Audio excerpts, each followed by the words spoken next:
Welcome back to Lost Aux Media, everybody. I'm so happy to have you guys here. We got a lot of interesting jamokes on the docket today. Some of our favorite jamokes. We got Donald Trump on this past weekend. That was a very interesting interview. It kind of went around in circles. Theo Von trying to make these one-off jokes. Donald Trump not really feeling them. Sorry. And then we got H3’s Ethan Klein. This one's going to be an interesting watch because I have a very strong feeling Ethan Klein is going to end up becoming a gambling addict. I honestly do. He did this poker tournament, this celebrity poker tournament with a bunch of other cucky influencers, the Tanamongo, Bradley Hall, some of the Nelk boys. There's Steiny in there. You know, Steiny. That fucking A+ A-boff, Steiny. Yeah, he was also there. And ever since that poker tournament, all Ethan's been talking about is gambling on his show. So much so to where he's gambling at home on poker apps, the whole 9 yards. You know what I mean? We also got Mike Tyson on the Impulsive podcast, which was a very interesting watch. Seeing as how Logan's trying to sit there and like sympathetically say to Michael, "I'm worried for you, man. You're going to be fighting my brother. I'm worried for you, bro." Logan looking like a jackass, as always. And then hopefully we have time to get to all of them because we got Jordan Peterson, Tyler Fishcer, and Kim Kongdon on our favorite show, Kill Tony. Now, those are 3 people I normally don't care about unless they're getting schooled. It's very interesting to see Jordan Peterson on a show like Kill Tony. Like, this is not the Joe Rogan experience, it's Kill Tony. So seeing someone on there like that is very interesting. I love how Tony every now and then tries to sprinkle in these like intellectuals that he gets off of Joe Rogan's back end and tries to make an interesting show out of it. It doesn't work out. And then, so hopefully we end up getting to all of them. I want to start with the Theo Von Donald Trump interview. Like I said, kind of went around in circles. They didn't really like talk about any like solid points. They brought up a lot of stuff, but no like solid points were made. And you know, like normally Theo does these interviews, his guests will be talking about some real serious topic and he'll jump in there and be like, "I remember one time I watched a puppy drink 3 Mountain Dews and spin in circles for 9 hours." And they're like, "Oh, that's the funniest thing I've ever heard." And in this interview, Donald Trump is not having it. He's the whole time looking at Theo like, and he'll throw in a like a fake laugh every now and then. Like, yeah, that's kind of funny, I guess. You know what I mean? And like I was saying, Theo's he's like interrupting him the whole time.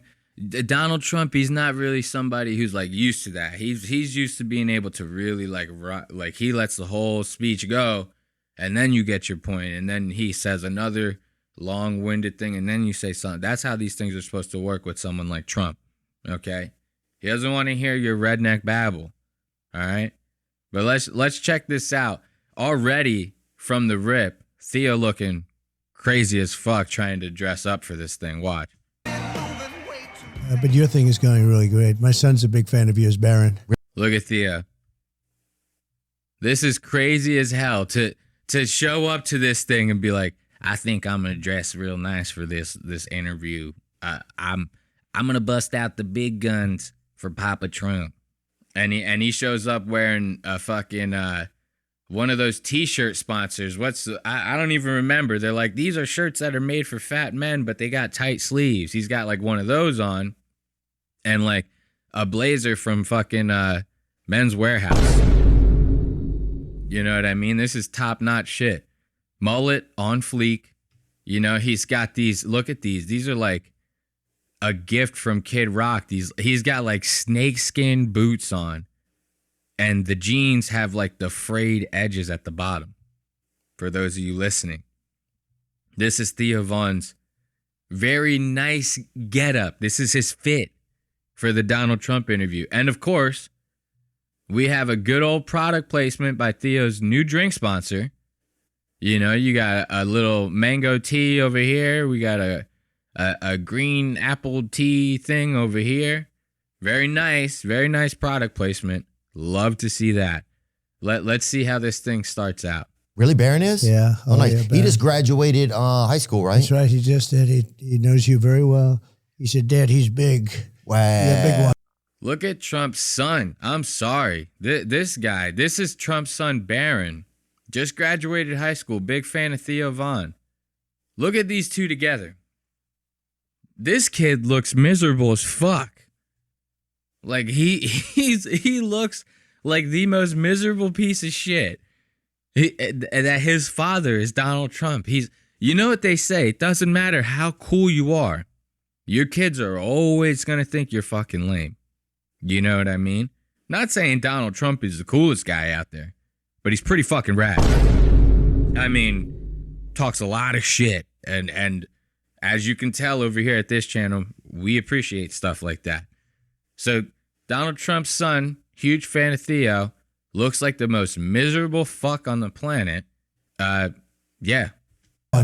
That's cool. So that's good. What, well, that's where it is nowadays, right? Yeah, well, it's interesting. You know, yeah, I can't believe that we're able to get platforms. And I started in my kitchen, and then, yeah, just evolved out of there. That's fantastic. I mean, it's pretty unbelievable.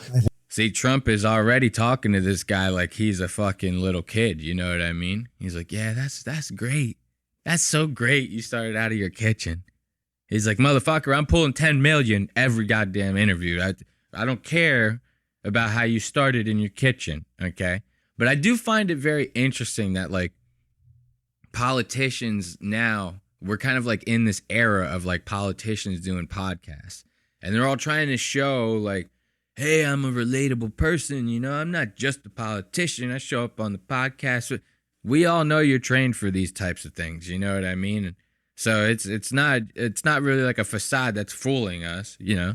The Democratic Party and Kamala Harris staying away from podcasts, still also very interesting as well, you know what I mean? It's like, why won't she do these kinds of things? You know, even Theo says in this interview, he's like, I'd love to have Kamala on. I'd love to harass that Kamala, if you know what I'm saying. Donald Trump looking at him stone-faced, not getting his jokes.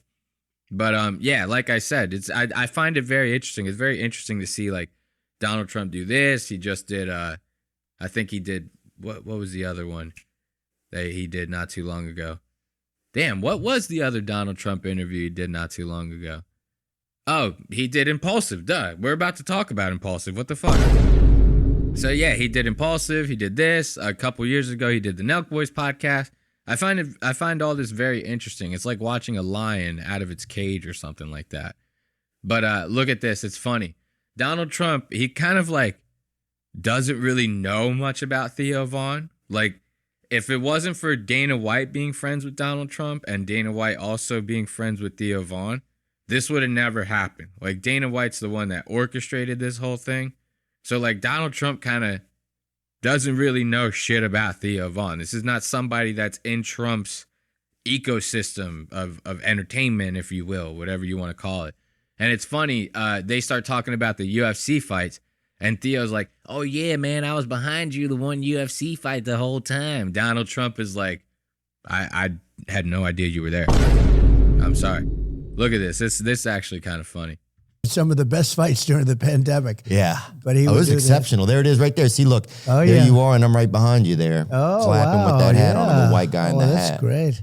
Yes. That's right. The white guy in the hat is right. That's great. Yeah, I mean, there's a... Look at how, do you see how, dude, I'll get a close-up on it in a second. Theo Von, the accomplishment that you see on his face after being behind Trump, he's clapping. He's like, oh, yeah. Oh, we're on the Jumbotron. I'm behind Trump. This is the greatest day of my life. And then he looks over he does a little thing with his shirt. He's like, I'm repping Diamond, baby. I'm repping Diamond clothes, baby. Turns to the side, looks at his entourage. He's like, you already know what the fuck time it is. I just got on the Jumbotron with Donald Trump, man. This is the greatest day ever. Now, watch how accomplished he's so happy. That's right. The white guy in the hat is right there. Look, you see his face? He's like, I'm the fucking shit right now. Watch. Look at that one What more time. happened with that hat on, the white guy in the that's hat? great. That's right. The white guy in the hat is right. That's He looks like there's a lot he's of us like there, but he's so happy. He's like, I'm the most gangster goddamn motherfucker in this goddamn room right now talking to Donald Trump. This is did you see me on the Jumbotron back there? I was looking damn good. And then that's kind of, he starts like kind of by being like, yeah, I was there, Trump. I was there. Trump's like, I had no idea. And then they start getting to talking, and Theo tries throwing in these like curveball jokes of his. They all get lost on Trump. Watch, check this one out. This one's kind of funny. champions fighting. And who took you to the fight? You remember? I went with my father and my brother Robert. And it was just, I don't know, I must have been very young. It was a long time ago, but you would never forget it. That was one of those moments. Oh, yeah. But no, literally, there were like many heart attacks in the. So right now, Trump is talking about the first time that he went to a boxing event. And Theo's like, well, who took you? He's like, oh, I went with my father, my brother.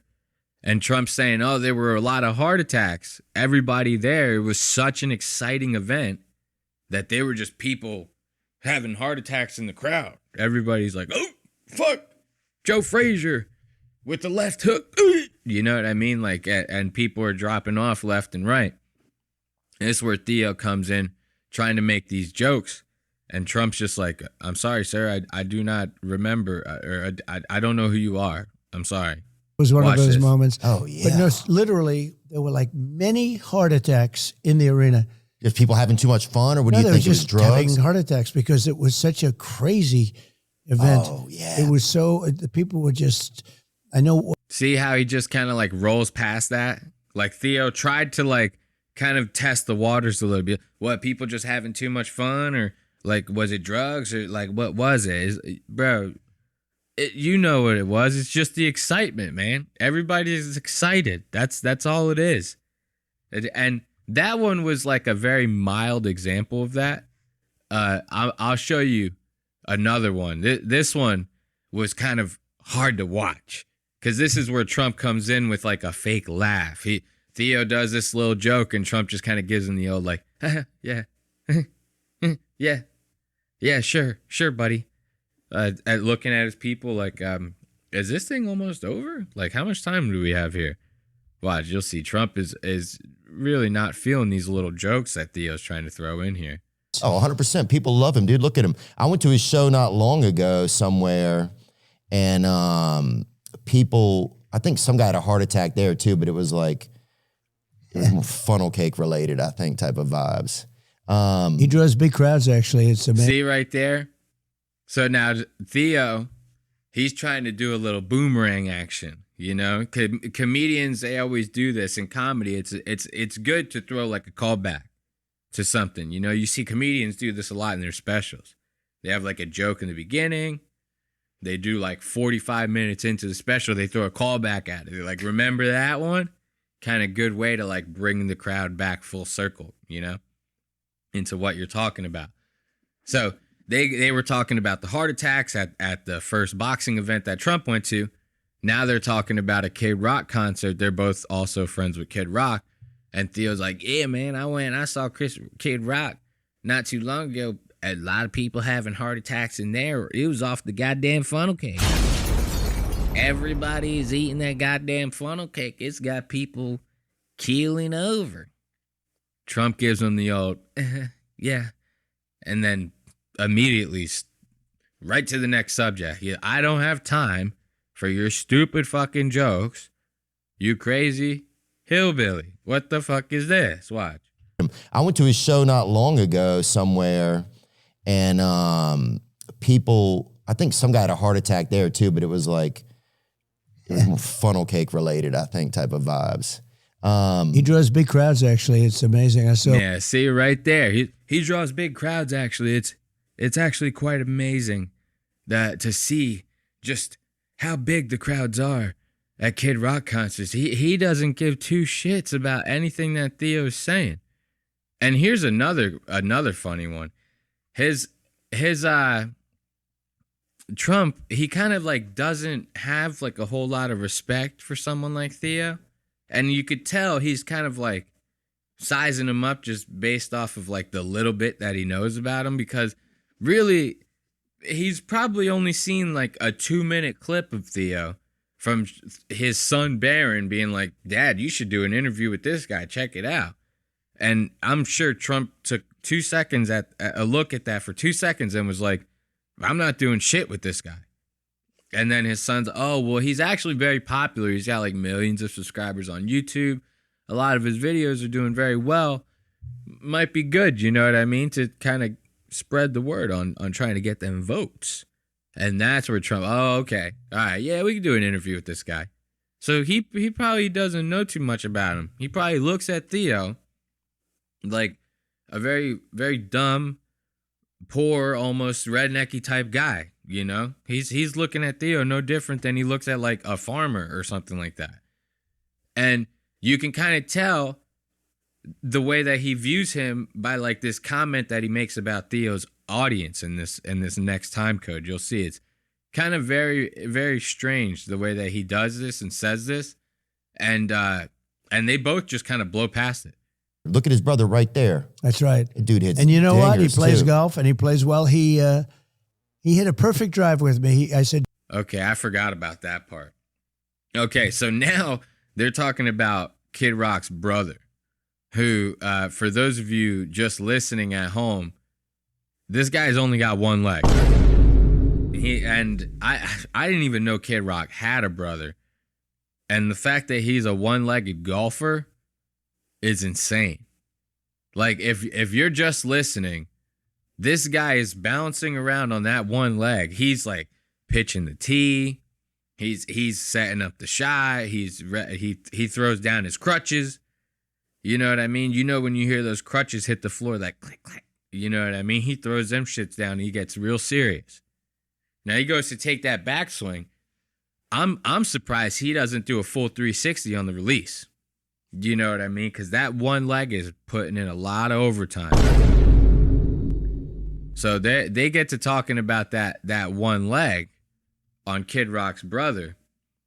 And then he starts talking about how good Kid Rock's brother is at golf. And this is where he makes that offhanded comment about Theo's audience. did you play? We were on the 17th hole. I said, do you play? He goes, yes. I said, oh, really? Do you want to hit a shot? And he said, okay. And he got up. Well, it was very hard for him to put it was really a tough situation because he has to get the ball in the ground and the tee and everything else. Nobody did it for him. And he did it. I mean, he goes to the ground and he did it, gets up.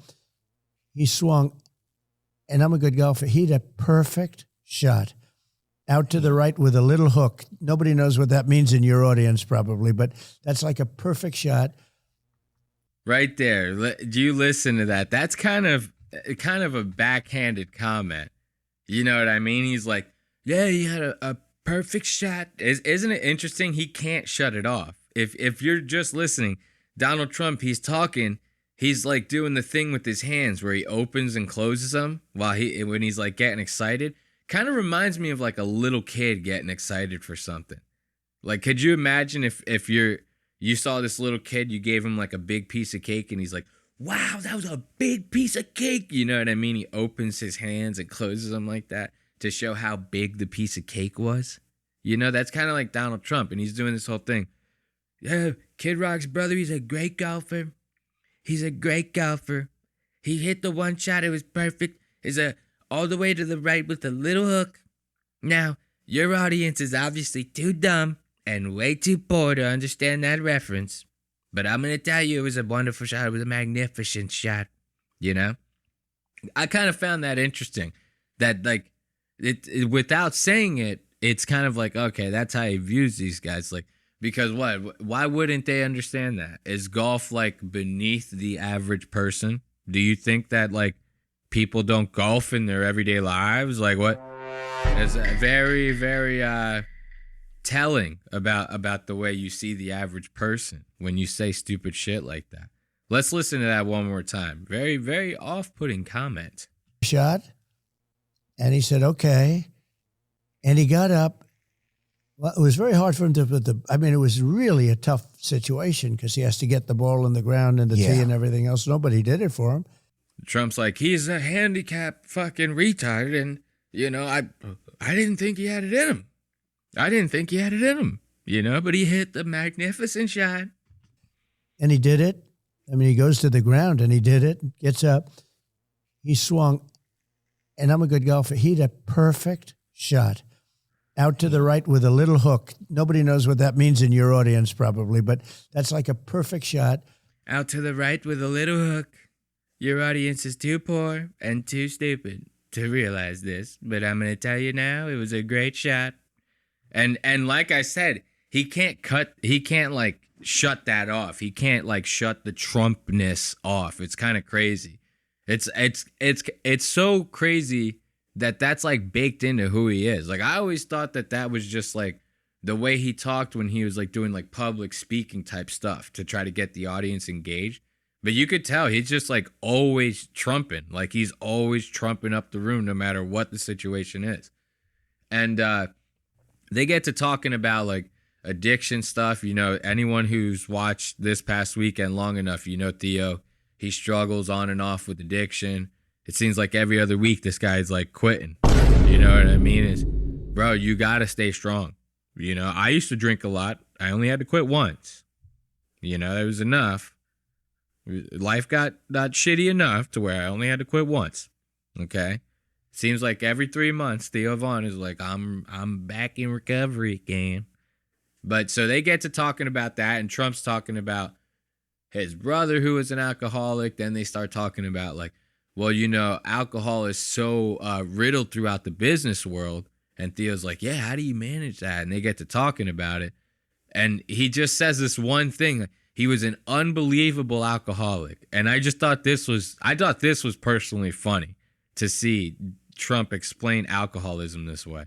He felt it was important to be able to drink. I said, no, just don't drink. He said, to be successful in business, you have to sort of interact and you have to drink. And I said, don't do it. Anyway, he became an unbelievable alcoholic, uncontrollable alcoholic. Oh, I thought you meant one of the best. Yeah, and he died. Even Theo is oh man, I thought you meant he was the greatest alcoholic who's ever lived. Dude, that's so funny to hear. Like I said, he just always has the Trump on. It's always the Trump show. So he's doing these, because he does this all the time. He'll explain something. He'll be we got the best border policies, unbelievable border policies. We got them. They're the greatest. Somebody's what about the bombs in Syria? He's magnificent bombs. We got the most unbelievable bombs hitting Syria right now, So now he's talking about this guy's alcoholism. He's this guy was an unbelievable alcoholic. Unbelievable. And even Theo's wait, what? He was the greatest one who ever lived? This guy was unbelievable like that? And he's no, terrible alcoholic. Theo's why didn't you just say that? That's so funny. I want to hear that again. It because he felt it was important to be able to drink. I said, no, just don't drink. He said, to be successful in business, you have to sort of interact and you have to drink. And I said, don't do it. Anyway, he became an unbelievable alcoholic, uncontrollable alcoholic. Oh, I thought you meant one of the best. Yeah, and he died. I thought you meant one of the best. Even Theo is I'm sorry, I'm not following you there, bud. What is happening here? That's insane, the way you're talking about this guy's alcoholism. But now they start talking about serious stuff, right? And these 2 points I thought were very interesting. One of them, this point is not really so much funny as it was more interesting because it was something that I didn't even know Trump did. Apparently, when Trump was in office, everybody likes to talk about how bad Trump is, but sometimes I guess he does some good stuff. I don't know. I'm very indifferent towards him. But apparently while he was in office, he had set this law or something in place that was supposed to go through to where hospitals and medical companies were supposed to publish their prices on what they do in the hospital. So instead of you just going to the hospital like you do today and not knowing how much anything costs and then getting fixed up and getting like a $50,000 bill, now you can, before going to a hospital, if this would have went through, you would have been able to go, instead of going to a hospital and then finding out the price, you could have been like, okay, I need stitches. So I can go online and search which hospital is going to be the cheapest place to get stitches. Then you can go to that hospital. And something like that would have been very good. It would have made the transparency of these hospitals, it would have made that priority, and that would have led to them having to be more competitive with their prices. It would have probably lowered the cost of medical treatment by like 50% or something like that, if I'm just guessing. You know what I mean? And to hear them talk about this was very interesting, because apparently Trump was saying that right when the Biden administration got into office, they kind of dismantled that. And I don't really see there being any downsides to something like that going through. So the only other reason I could see the Biden administration doing that, if what he's saying is true, I don't pay attention to politics that much. If what he's saying is true, the only reason the Biden administration would have for dismantling a program like that would be just to spite Trump. And that says a lot about the administration as a whole, not giving a fuck about what's good for the people, more or less just wanting to spite a political opponent, which it seems like we've been seeing that a lot from them with the whole like political persecution of Donald Trump. And if you think I'm dick riding for Trump, let's not forget about the fact that they denied RFK Secret Service. This guy had 2 of his family members killed by the government. They denied him Secret Service. So, I mean, it's like anyone who's against their administration, they're going to do whatever to try to fuck them. And so let's listen to these guys talk about this, because like I said, I found this to be very interesting. Recently we had Bernie Sanders on. Right. And interesting. I know. That's very interesting. Certainly, you guys don't agree on a lot of things, but I think you both acknowledge how horribly rigged the healthcare system is against the American people. Because hospitals and insurance companies get away with hiding their prices from all of us, and literally they can charge whatever they want.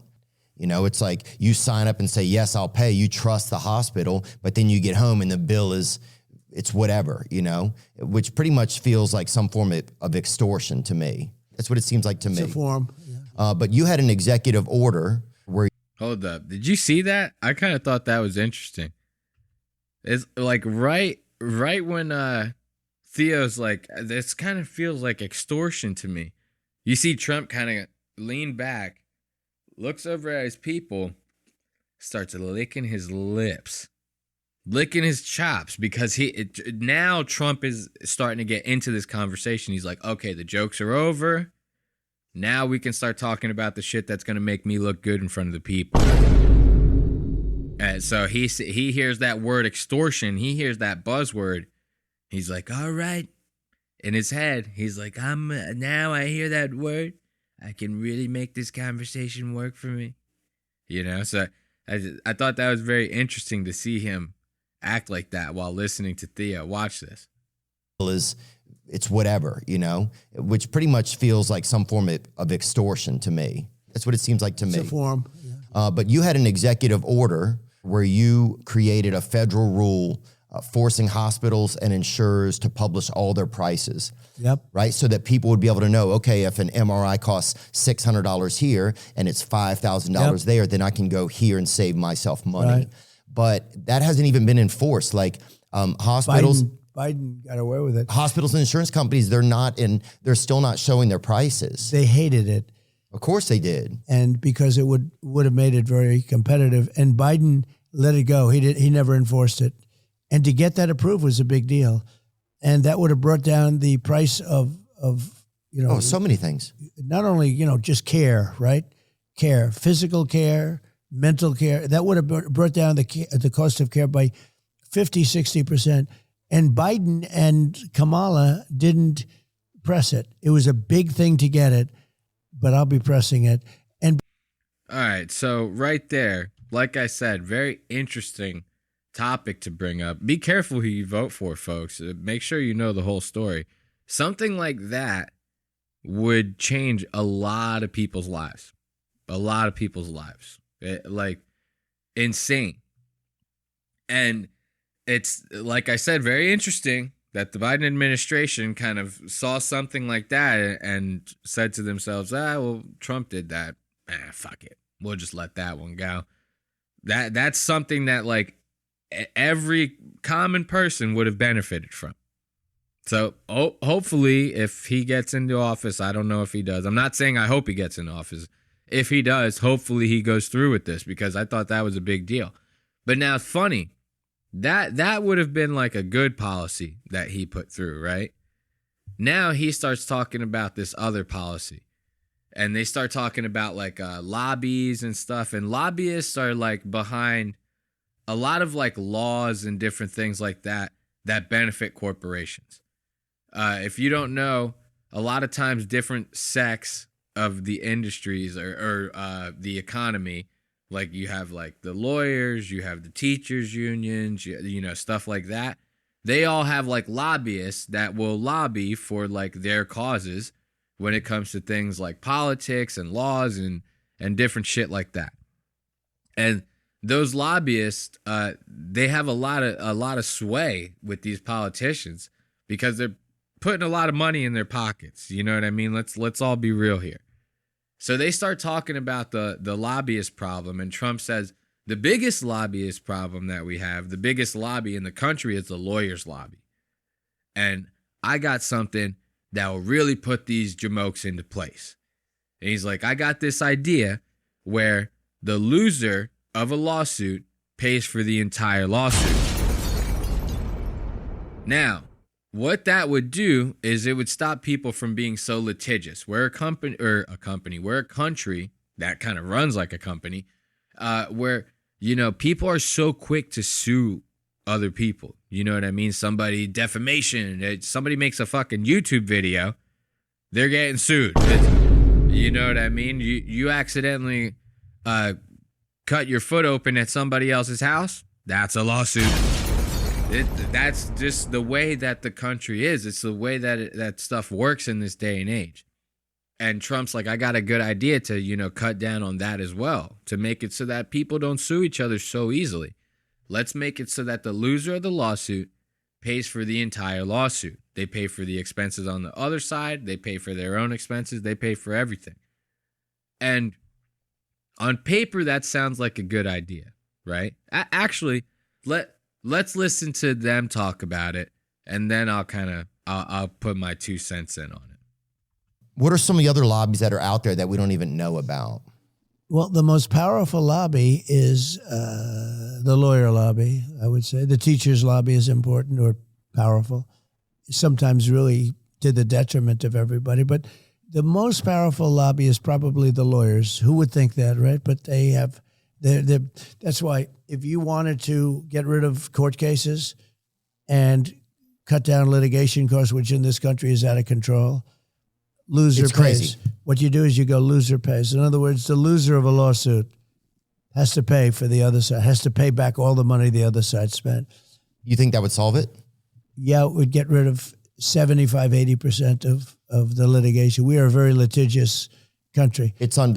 Okay, now, like I said, you just heard it from the horse's mouth. He's like, I think this is a great idea. I think everyone would benefit from this. He's wrong. Now, on paper, or to average person maybe not putting too much thought into this, they're like, oh yeah, that actually does sound kind of cool. You know what I mean? Because everybody really is so quick to sue each other. So it would be nice to live in a world where things like that maybe weren't so easy, or people had less of an incentive to do it. Because if the loser pays, there's going to be a lot of people who are going to be less likely to sue on the off chance that they might lose and have to pay for everything. So on paper, that sounds, I guess, cool, right? This is why it's not cool. Because what that's going to do is it's going to make people less likely to sue corporations. And when corporations actually do fucked up shit, they always have a team of the best lawyers to back them. So if you put something like this in place and a company like Coca-Cola, let's say, accidentally poisons 500,000 people by putting something fucked up in their products, then, people are going to be less likely to try to sue for that. Because what happens if Coke wins? You know what I mean? In certain lawsuits, it kind of seems like a dead giveaway. Like, okay, this is an unlosable case, right? But there is always the possibility. Let's look at the O.J. Simpson trials. You know what I mean? Every white person in America thought that was a lock. Little did they know Rodney King was going to be, or not Rodney King. Who is his goddamn lawyer? Kardashian and the other guy. If the glove doesn't fit, you must have quit, goddammit. Can't believe I said Rodney King. But yeah, you get what I'm saying. So there's always the possibility that the other side wins, even if it seems like an unlosable case. So I thought that was interesting that they brought that up. I thought that was interesting that Trump would want to put something in place like that because everybody wants to sue that fucking guy. You know what I mean? So it's kind of like that. I took that as him like sneakily trying to pass like an idea under the radar to the people that he's like, see, this would benefit everybody. But in reality, it's going to benefit people like him, corporations like him. But let's check out another one of these lost jokes of Theo's. You know what I mean? Theo, he's lobbing them at Trump, these little jokes, and they just keep going right over Trump's head. I think it's very funny. Let's get back to some funny shit. Stop talking about all this serious nonsense. No votes. He got 14 million votes. All of a sudden, they're telling him to get out, or they threatened him. But who are and they he is when an they say angry that? person. Well, I would say Schumer, Pelosi, and numerous other people. The heads of the Democrat Party. Yeah. Thugs. And they did. They threatened him violently, I think. And he You didn't think want to they get out. really Remember, he said, only God will get me out, right? Only God will get me. Somebody dressed up like God and just chased him out of there. Yeah, and what happened is... See, right there is that lost joke.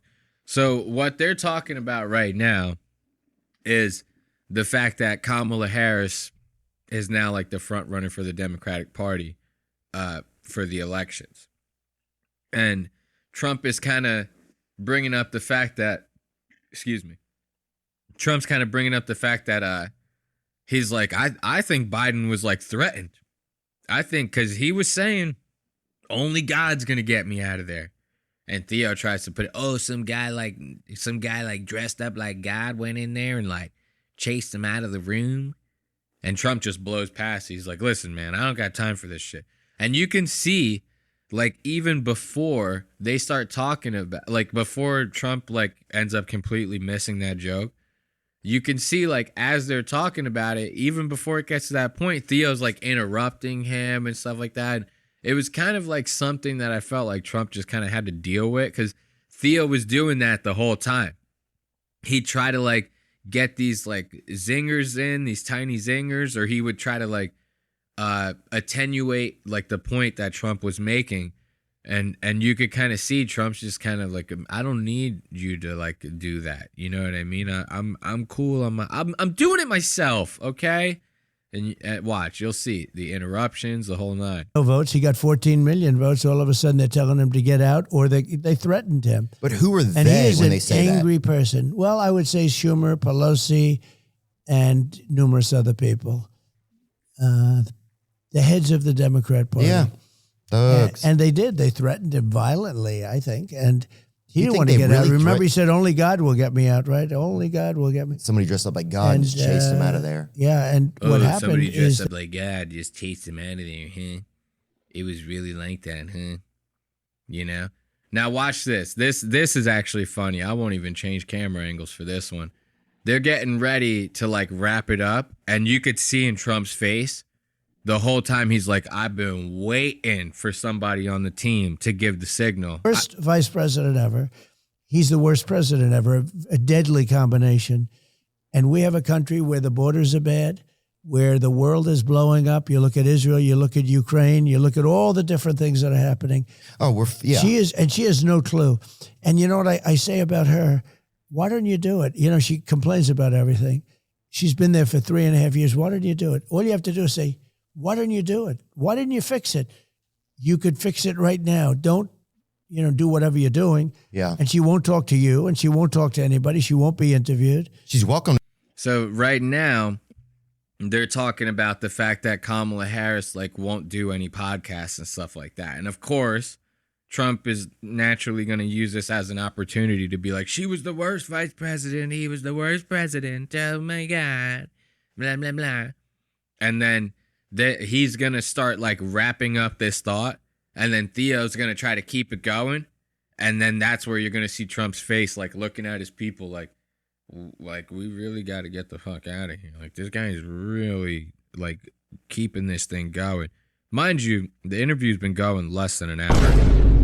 Yeah, watch this. To come on, I would love to get to talk to her. I'm sure she'd be very exciting. Actually, you could make her exciting, probably. You think? Yeah, I think so. Somebody said she's a good roller skater. That's what I heard, which is crazy. That's about it. Yeah. I mean, look. Do you see that? Look, now, let's go back to that. I'm going to try to get a pause on that. Watch how Trump does that turn. He looks at his people. He's like, are we almost fucking done or what? Right here. Look at that. Oh, man, I missed it. Right there. Look at that. Trump looking at his people. He's like, somebody fucking save me. Somebody get me out of here. We have so much more important shit to do than this. Now watch Theo. Theo catches on to this. I mean, look, we're going to wrap it up soon, okay? Yeah, is that what you're saying? Okay, done.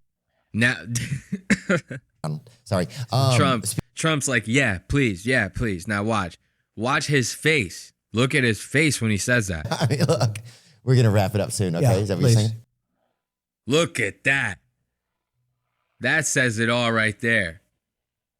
Trump's like, yeah, please, we have to get out of here. I have so much more important shit to do than to talk to some hillbilly from Nashville, trying to get into my head, okay? We have actual presidential matters. But my Trump impression shit, I already know. But you could see Trump right, he's like, get me the fuck out of here. Watch this again. There's the look. Look, we're going to wrap it up soon, okay? Yeah, is that what you're saying? Okay, done. Sorry. Speaking of... look at that. That is right there. That is fucking gold. You know what I mean? Trump's like, we really got to fucking go, dude. I don't have time for this, all right? So let's give a round of applause for Donald Trump on Theo Von's podcast. I find that to be very interesting. Let's turn on a little bit of music, right?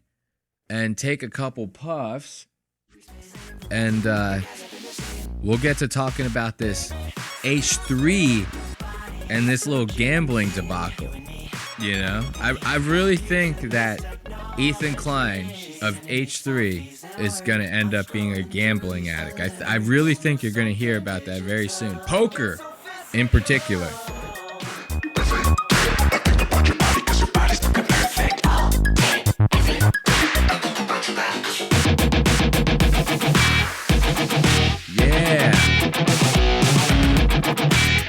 Doesn't hurt to have a little bit of music during the episode, right?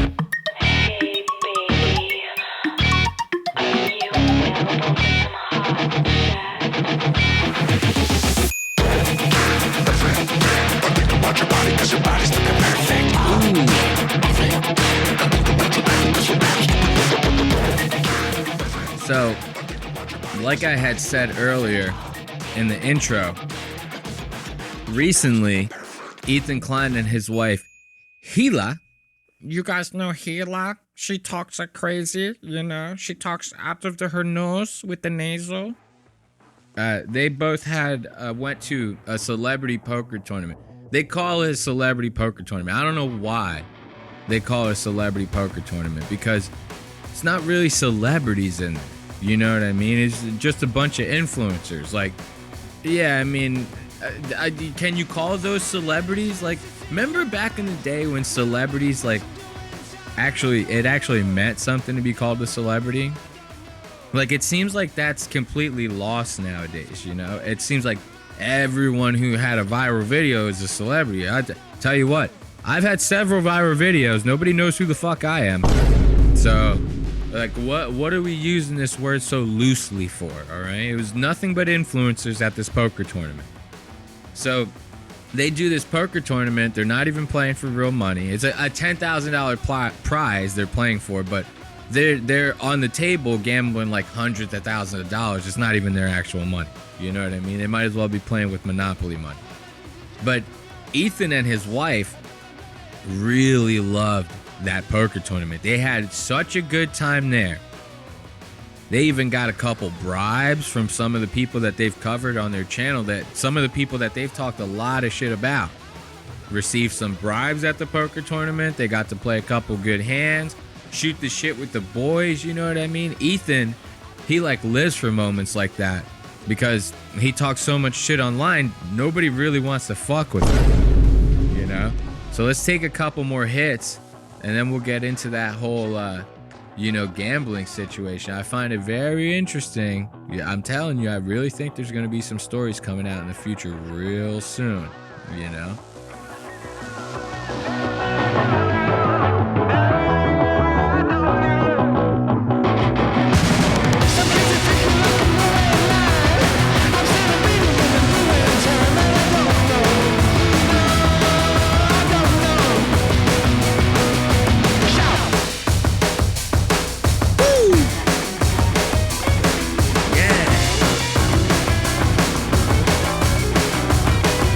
We got on here. We got Kill Tony, Jordan Peterson, and them on Kill Tony. Hopefully we can get to that.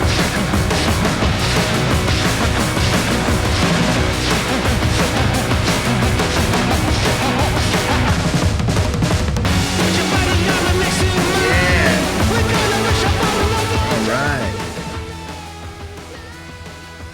I think that'll do it for the hits. So let's start getting into this Ethan Klein business. Like I said, very interesting poker tournament type situation. What the clips that we're gonna check out? We got a couple from the tournament itself, but we're gonna first we're gonna check out a couple of time codes from a show that happened after the tournament. You know what I mean? That's where. This is why I start to say that I think Ethan's going to become a gambling addict, because like he's starting these shows and right away he's like, I can't wait for poker again, man. We've been playing at the house nonstop. You know what I mean? Me and Gila. I'm putting in a couple hundred in there. I'm coming out with 5,000. Then I'm losing half. You know, that it's very, very interesting stuff. So let's start it out. Talking to him. You don't have to condone and see what the whole thing. deal is, you know, with Ethan Klein and this possible addiction. My friends, welcome. It's Monday. Thank you for being here. Sorry I'm late. Thanks for having me. We did move the start time, but I had a long night and I needed a little extra time getting ready today. Now remember that. Remember that he says that I had a long night.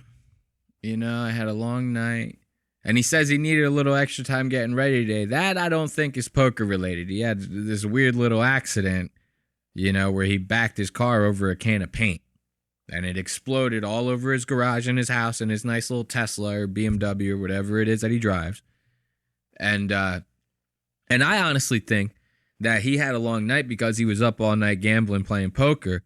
And I think if he wasn't doing that, he might have noticed a can of paint behind his car and not ran it over. Maybe that's just me, though. I might be tripping on that. But listen to him. He's struggling. He had a long night. Also, I had a disaster happen on my way to work, which people here seem to think is very funny and are getting lots of schadenfreude out of. It's a goofy For accident. the record, I do not think it's funny. I think it's disastrous. Okay, so now everybody's like, man, it's so terrible that you went through that. You know what I mean? You had a long night. You know, you had a disaster. They all obviously know about it. Ethan hasn't talked about the can of paint, but I filled you guys in. You're welcome. Yes. Thank you very much. So, right after that's like, you know, right at the beginning, he's like, I had a long night, right? Now you get 45 seconds, 46 seconds in to that intro, right? And he starts talking about how much he misses the gambling. Listen to this. Thank you. Also, I'm so excited. I can't wait for poker. It's next Saturday. Can't wait. Not this coming Saturday, but the Next following, Saturday. right? Yeah, okay. Me and Hila are both going. I've been online practicing. Hila's been practicing. See, is that I've been online, I've been practicing. And you see, if you pay attention, you look at him, the giddiness on his face is like kind of crazy, right? That's very suspicious right there that he's like that into it. You know what I mean? And this guy, he's known for these like online mobile games. You know, he's like, yo, you guys play the new Survivor IO? You know, let me get money for my clan. You know, that type of shit. But look at his face when he's talking about this. He's like really reveling in this. Both going. Look at how happy he is talking about this. You don't see this kind of expression on Ethan's face very often anymore. You know, he's all these different SRIs and different shits hitting his system. This guy is numb as fuck. And so to see him this happy, you know, it's a little unsettling that he's this happy over something as you know, crazy as gambling, especially poker. You know what I mean? He's very, very excited about this. I've been online practicing. Hila's been practicing. I've been practicing my tournament play. I'll be honest with you. I won $5,000 in a tournament. $5,000. See, now, this is what I'm talking about. This is real money we're talking about. He won $5,000 in a tournament. And it's funny, you'll hear him talk. He's like, it was a $75 buy. No, it was a $100 buy-in. And then later they start talking about the winnings. He's like, I put a couple hundred in. You know, it's like when somebody's telling a story about them fishing. And they're like, if fish was this big. But then they tell a story again, it was this big. Then next thing you know, they're telling the story, it was this big. That fish is getting bigger by the fucking minute, my friend. And it's the same situation. Every time they bring it up, he's like, I put a little more in. I put a little more of that money in. You know, it wasn't that big of a deal. But I won $5,000 on a tournament. Wow. That's amazing. With a $100 buy-in. Nice. It's only 100 right now. I've lost over half of it since then. Good practice, though. A lot of dead air in that whole thing. You know, it's very nice for the listener. So now we get to listen about your gambling addiction, and then we can listen to you actually sit there and like think about it and contemplate the regret in your head as you're talking about it. That's magnificent. We always appreciate that. So now, look, this whole episode, they keep bringing up the gambling, and they kind of like are making these idiotic jokes about how like Vitaly gambles on his live streams all the time. And that guy's kind of insane with it as well. That guy is like, it seems like every live stream, Vitaly is gambling $50,000 and he loses all of it. Every fucking cent. He loses the whole bitch. And they're making these jokes. So they have like a overlay on the screen of like the same gambling thing that Vitaly has on his live streams. I find that kind of interesting that they're cracking these jokes. They're always talking shit on these people for gambling and these crypto schemes and crypto gambling and this, that, and the other. And now Ethan is about to join the club. I mean, let's listen to him cope with this gambling problem that we're seeing unfold right before our eyes. As I search for this. So here's a tournament that had a $75 buy-in. $75. Now remember, before it was 100. Before it was 100, now it's 75. We're changing the story up now, right? If I was a detective, I would definitely jot this down in my notebook. I won $200 in that one. I'll send you proof of that. Here's another one. Cash tournament cash out. Same day. $180 buy-in. Cash. Now it's $180 buy-in. Once again, I'm a detective. I'm writing this down because it all sounds very suspicious. Okay? We're not going to get a straight story out of this, and these are the behaviors of somebody spiraling out of control. Cashed out $500. That's not easy, Dan. 2 cash outs in a single day, that's literally pro level shit. I hope you understand that. And here's my big one. Sit and go. 5,000 clams. Yes, I said that right. $5,000. Here's my The over the $5,000 weekend, my what big you finishes. won? Now, this is where it gets a little interesting right here at this clip.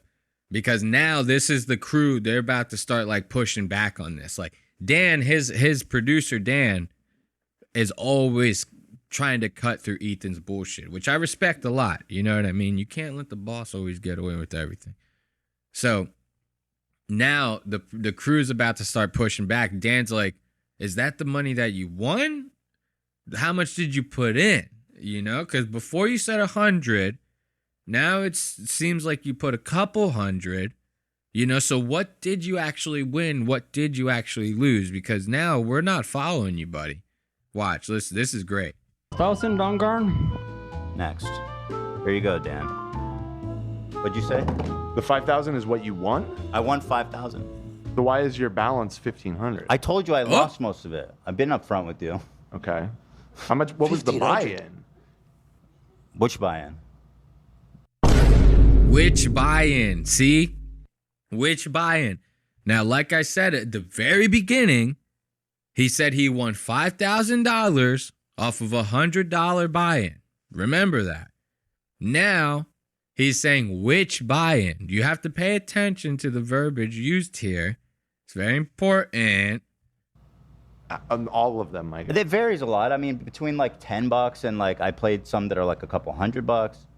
Is it anywhere close to $1,500? The amount that you spent on buy-ins? How much I deposited? Yeah. I deposited 500. Okay. Yeah. And your balance 500. is 1,500. So you're up $1,000. Yeah, that was Okay. A winner. Okay. See, now they're starting to be like, okay, maybe. I mean, yeah, maybe. That was good.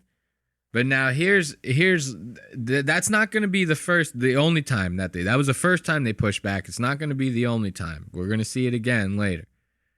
But now this was what I thought was very interesting. Like I said to you earlier, these guys, they shit on people for doing this kind of stuff all the time. Ethan's very adamant about like shitting on people who have gambling problems, shitting on people who promote a lot of gambling stuff, like SteveWillDoIt, who we're going to talk about later. SteveWillDoIt practically bribes this guy into taking his side. CoffeeZilla just dropped the video on him a couple days ago. So now, you know, they're starting this poker game, which we're gonna shoot to a clip of that in a little bit. This poker game has pretty much compromised Ethan's whole character. You know what I mean? At first, it got him in bed with the Nelk Boys, who is a group of YouTubers that he's adamantly hated and talked a lot of shit about for a lot of years. It's got him in bed with them. He's got bribes from SteveWillDoIt, winning this guy's affection. Now he's hooked on gambling. Wait until you hear the question that he's about to ask his crew right now. This is a good one right here. We have fun. We have a lot of fun. Oh, so my question is for you guys. Hit me. With all of my history of going after these guys for their participation in crypto casinos, do you think I could get a sponsor from a reputable, non-crypto poker website? That's a good question. Is that something that... When you say could I, do you just mean in terms of without getting flack for it, or just in terms of... I mean, I'll get flack for it. Yeah. See, now this is very interesting right here. Because he's being very self-aware in this moment. He's like, even telling you, the audience, right now, remember, Ethan, he does these live. So there's no coming back from this. You basically telling us, yeah, you know how much I've shit on these guys. You guys mind if I get in bed with them? You guys care about that? You know what I mean? I know I've talked a lot of shit about these guys. But these gambling sponsors, they pay a lot of fucking money. I'm sorry. So you think it'd be cool if I did that? You know what I mean? If I just sold out my entire character, could I do that, please? You guys think anyone would care? You know, like that's some crazy hypocrite bullshit. Now, remember I told you about this poker tournament getting them in bed with the Nelk Boys in the first place and how they got bribes from SteveWillDoIt, right? So, before I show you those bribes, those little gifts that Steve gave them, I want to show you the product of that first. Let's check this out. I have potentially bad news. Okay. Your new best friend, SteveWillDoIt. Apparently, CoffeeZilla just put out a video about him this weekend. Button. I watched it. Oh, you did? Like, what? Yeah, I watched it. I don't think it was anything. I haven't seen it yet. Okay, but so I just saw people talking about it. So first of all, this is for an old scam that Steve did, and Oh, okay, just it's an a old crypto. scam. Very good human being. Now, this is just an old scam that he did. It's nothing to worry about. It's like, you know, people do scams like all the time. So like, why should anyone care about this? You know, it happened like 8 months ago. It's like old. No, dude, it's not old. It's a scam for a crypto coin called Hero Coin that Steve and his team came up with and were very adamantly pushing to Steve's followers and listeners. And what ended up happening was that coin, just like every other influencer and YouTuber coin out there, got rug pulled like a motherfucker. Every single person who invested in that got put out on their ass. And Steve's team was the one that rug pulled it. See, this is, for those of you not familiar with this, a YouTuber comes out with the coin, they promote it to their audience. Then their audience buys the fuck out of it, right? But the majority holders of the coin are the people who started it and the people who are promoting it, aka the YouTuber, right? So they hold most of the worth. So now when everybody else buys in and that number pumps the fuck up, that's why they call it a pump and dump. So the value of it pumps up really high because all their followers and listeners start buying into that coin because they trust their favorite YouTuber. And then when the coin reaches its highest peak, the people that own the majority shares, the YouTuber and their team, in this case SteveWillDoIt and his team, they sell all their shares. And then what that does is it fucking liquefies the price, like down to fucking nothing, because then everybody else holding the bag, the amount that they held in comparison to what just got sold is so insignificant that it doesn't maintain its value at all. And they call that a rug pull. They pump the shit up, they dump it out, and they pull the rug out from underneath everybody holding it. And that's what Steve did. And CoffeeZilla caught him like 2 years ago, and he's still promoting that coin. So to sit there and say that it's an old scam is dog shit, because you can go on SteveWillDoIt's fucking Twitter account right now and he's promoting the fuck out of that coin. And the only reason I say go to his Twitter account is because SteveWillDoIt's kind of like not welcome anywhere else. Everybody else sees this guy for who he is, a piece of shit. And now he's given Ethan a couple gifts, and Ethan's gladly defending him on his show. Well, actually, I'll have you know, I asked Steve about it, and he promised me, Dan, that he wasn't the one that rug pulled. It was the people that he was working with. I see. He promised. Okay.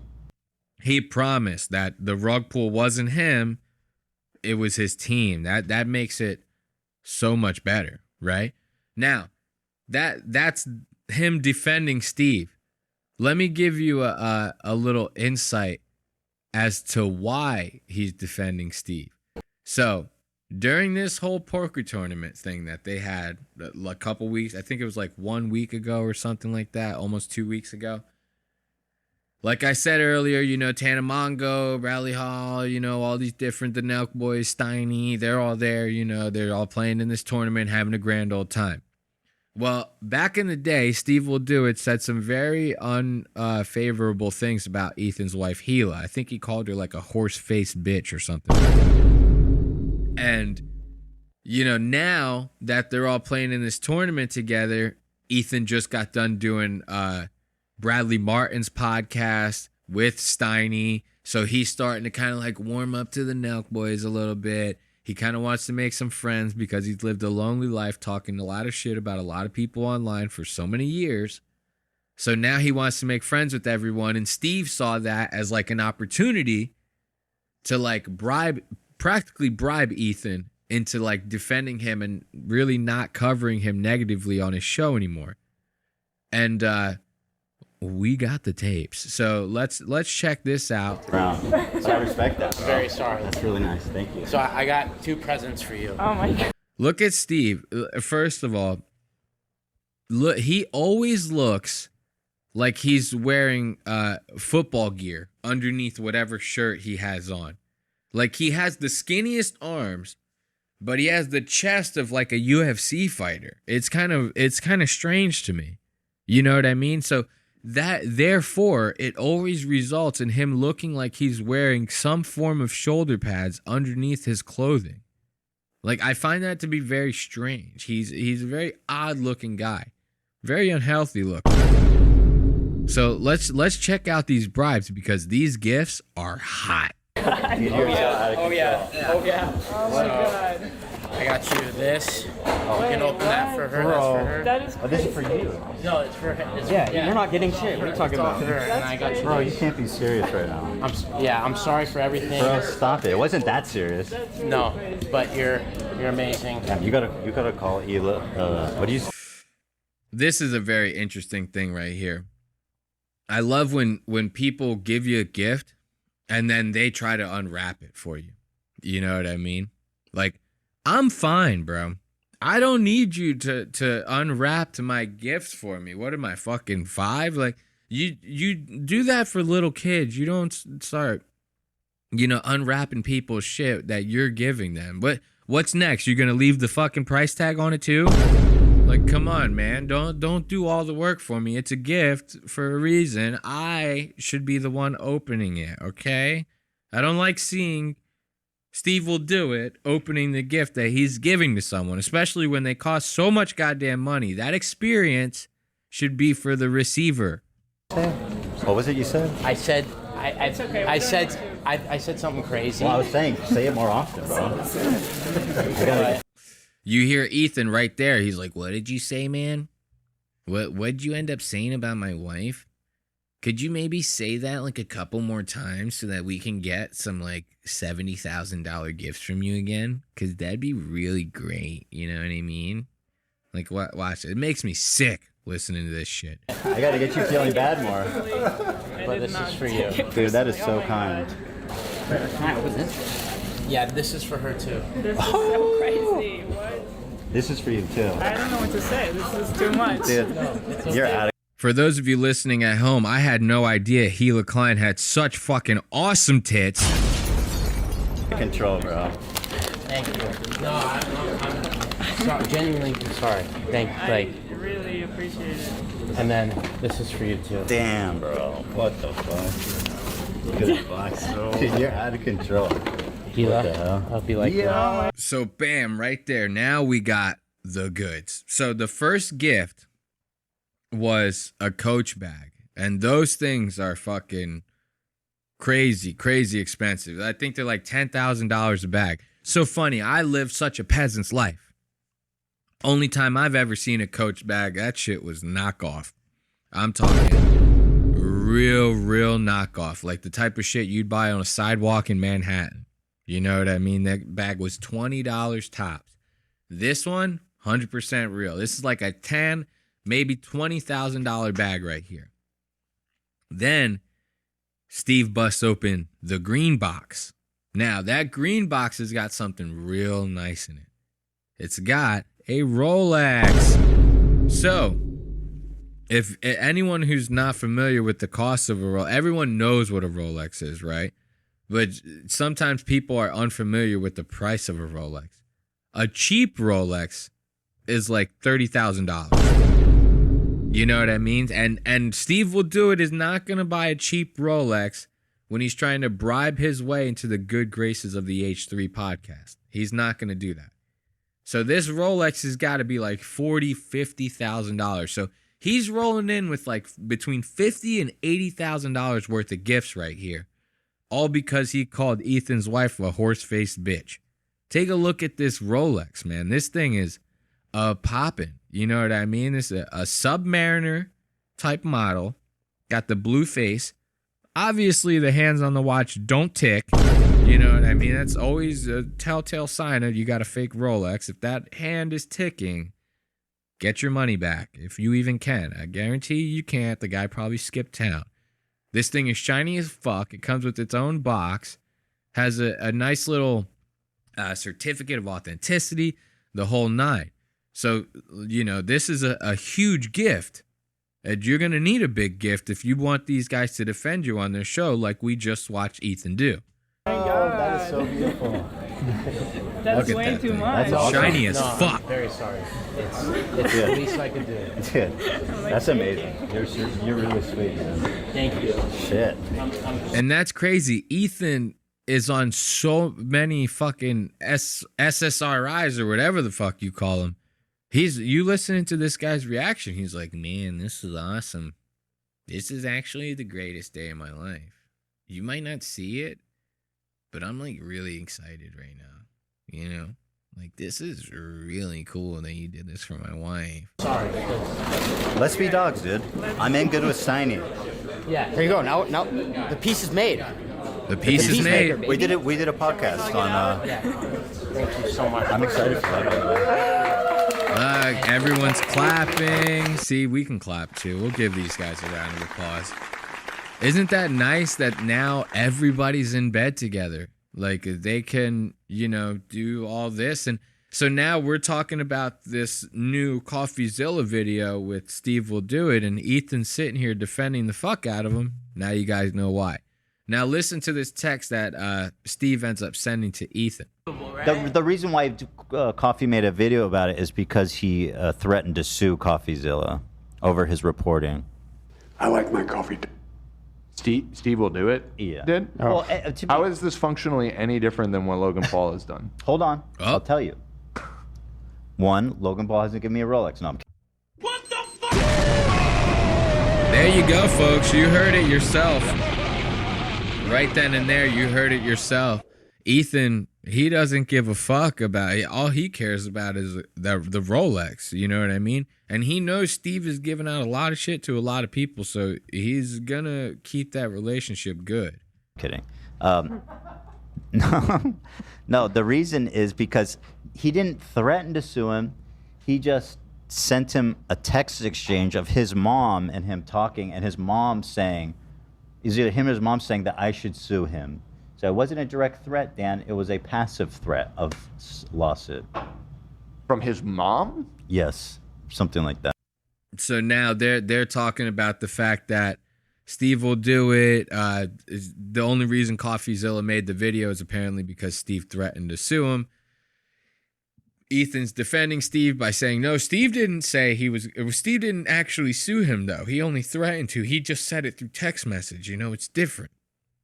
It's different, you know, it's not really all that crazy. So this is what happens. You know what I mean? When you start to go down the wrong path into the gambling realm and getting in bed with people like the Nelk Boys. So, you know, giving that big round of applause to Ethan for that one. You know, it's always nice to see people turning their backs on their principles. You know, it's very interesting. It's like watching a rose die or something like that. So let's talk about the Impulsive Podcast a little bit with Mike Tyson. Round of applause for Mike Tyson on the Impulsive Podcast. We're not going to dive too much into these because we're running out of time. This is going to be a very long episode. I might call this the variety show. A lot of jamokes on this one, you know what I mean? But that's good. We like it, you know? Hopefully we start doing these live. We could do them long form, you know, get a big enough audience in here. We can start doing these live. I could start interacting with you guys. You know what I mean? You guys can tell me who I should cover. You know what I mean? Give me some guidance a little bit. You know, I might be talking about people that you don't necessarily give a fuck about. So yeah, we're just going to jump into just a couple of these time codes. I thought this was very interesting. You got Mike Tyson on the Impulsive podcast, and obviously you guys know that Mike Tyson's about to fight Jake Paul in November. I think it's like November 15th. A lot of people talking shit about that because Mike Tyson's like 60, and it seems like Jake Paul won't box anybody that's like in his own league or anything. Like, he's always boxing people that seem a little bit worse than him. You know, they're either a little bit older, they're from a different sport like UFC, basketball, bare knuckle fighting, something like that. So Jake gets a lot of flack for shit like this. But I thought this was an interesting watch because Logan in this episode is kind of like the whole time kind of sympathetically talking to Mike like, I'm really worried for you, man. Like, basically telling Mike, like, I think my brother's going to fuck you up. And I don't know, man. I don't think you should do this, man. You know, I'm scared for you, Mike. You know, and I thought that it's very funny to see how Mike reacts to that, because Mike, he doesn't give a fuck. He's not scared of somebody like Jake. So let's see this reaction. It's kind of funny. What is your biggest concern going into the fight? Is it your gas tank? No, I'm doing really well. All right, on the cardio? Yeah, I'm doing really well. Doing my sprints and all that stuff. Do you have a concern, like anything that you're a little worried about going in? Hey, no concerns than normal, just nervous. That's about it. All fighters are nervous, all athletes are nervous. I'm not going to let no one tell me because I'm nervous, I'm afraid, because I've been nervous my whole career and I've been very successful. Mike, I'm going to be honest with you. I love you, Mike. Same. And I'm very nervous for you. Thank you for caring. Look at that right there, Mike. Thank you for caring. Because I'm going to murder your brother. I'm going to fucking murder him. Okay, so I appreciate you caring for me, but really, you should be worried about your brother's asshole. Because I'm going to tear that shit up. You know, look at Logan. I do care. I care about you. Like a fucking And I care jamoke. about my brother. And I know the path he's on right now. And it's ruthless, Mike. I agree. It's pretty cool. It's cool. It's so cool to watch, and he's really crushing it. And I just feel like I want you to be okay in there, Mike. And I want you got to take him serious, Mike, because I take him extremely. I take him. See, this guy. Look at Logan. I love how Logan tries to like fake these sympathetic moments because like everybody knows that you're full of shit. Every single person that watches any of the shit that you do knows you're completely full of it. And H3 is on to you, buddy. I'm going to tell you that right now. They got your number. They've been watching all your vlogs, and they got some very interesting shit that I might even talk about, too. We are coming for you, Logan Paul. You're not safe, okay? So watching Logan look like an asshole like that is very interesting to me. And Mike even goes to tell Logan, he's like, I take everyone serious. You think what? You think because, like, it's your brother and everybody else looks at him like a pussy that I'm going to make the same mistake? Like, no, I treat everybody the same. Why do you think I fuck so many people up? That's how it works for me, okay? I don't care if you're my opponent or my opponent's grandma. I'm going to fuck you up. So he explains this to Logan right now. He's like, I take everyone very, very seriously. You don't have to tell me that. In my life and the way I live my life and what I've seen, anyone's capable of killing you, so you should be apprehensive for anyone. That's just my life, the life that I live. Everyone around me, anybody I know is capable of killing you. Even if I don't know you, that's how I look at people. They're all capable of killing you. So I look at them at that, and I my objective's like this. So they're capable of killing me. I don't sleep on them. I'm not overconfident with anybody in life. See, right there, Mike is already telling him, he's like, dude, you don't got to worry about me. I'm going to fuck your brother up just like I fucked everybody else up. They're all the same. But look, I wanted to point this out. Look at this. These are supposed to be like A1 YouTubers. Like Logan has so much goddamn money from Prime. Why the fuck you got your guys' boom mics in the fucking camera shot? If I was the producer, I'd be losing my fucking mind seeing that on the fucking program monitor. I'd be like, what the fuck are you guys doing? Get those out of the shot or don't use that angle. Like, what the fuck is this? So I don't know. I thought that was nice. Another round of applause. We can give another round of applause for these jamokes. I want to jump into this Kill Tony because we really are running out of time. This episode's going to be longer than fuck. Kill Tony, another one of these interesting watches. We had Jordan Peterson, Tyler Fishcer, and Kim Kongdon. Kim Kongdon was a comedian that's actually started on Kill Tony. Tyler Fishcer, I don't know jack shit about this dude, except for him. He was on Rogan like recently, and Rogan really shut that guy the fuck down. Actually, let's take a look at that real fast. That was so interesting. Actually, no. Let's put some eyes on Tyler Fishcer. Those of you watching, you might not know who Tyler Fishcer is. So yeah, let's actually see Tyler in action on Kill Tony before we get to shitting on him. Let's see who the guy is first and how he acts on Kill Tony, because he kind of acts like a big shot, even though he's like 3'5". So let's check out this intro. This was very interesting. Tony's intro on this episode was rather mild. You know, usually Tony's like, give me all the applause. Come on, guys. Fucking love me, man. And this one, he kind of walks out. It's almost like he knows that it's not going to really be that good of a show. Check out this intro. I thought this was kind of Hey, this is Redman coming to you live from the Comedy Mothership here in Austin, Texas for a brand new episode of Kill Tony. Give it up for Tony H3’s! I love Right Band's intros. Tony, very mild.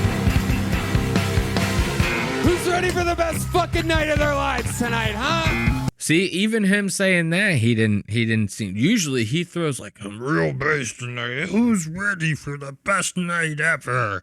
You know, he kind of really gets guttural with that. You know what I mean? Let's see him come out again. He doesn't even do the waft. Usually he's wafting farts in his face when he comes out to greet the crowd. He doesn't do that this time. He's like, hey guys! Who's ready for the best fucking night of their lives tonight, huh? See? So mild. I think that my suspicion is that one of Tony's comedian friends started making fun of him about that shit, and he stopped doing it because he got self-conscious about it. That's just me, you know what I mean? Those are my suspicions, but let's check out these three fucking donuts that I was talking about. Jordan Peterson, Tyler Fishcer, Kim Kongdon.